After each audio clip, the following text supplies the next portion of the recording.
si duket slavët kanë arritur që të krijojnë një sistem përmes korrupsionit, shantazhit, presioneve, të krijojnë një elitë politike e cila u shërben interesave të maqedonasve. Nuk përfaqëson interesat e shqiptarëve. Unë ju e dini që kam qenë kritik i madh i Ali Ahmetit dhe kam menduar se është mirë për politikën shqiptare këtu. Ka qenë edhe sa ishe në studion tim në televizionin publik.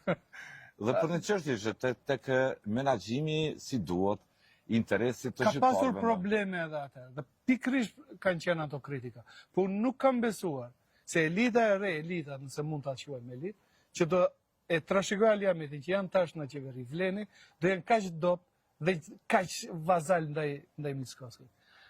Shumë vazal thu. Shumë vazal dhe shumë të paftë. Njerëz pa ide. Ata thonë të kundërtën Selmani. Unë kuptoj që e thonë të kundërtën, për realiteti unë e shoh, unë jam gazetar valla. Unë shoh që kumtesat e tyre u shkruan VMR-ja. Unë shoh në raci. Kumtesat e Vlenit i shkruan PR-i VMR-s.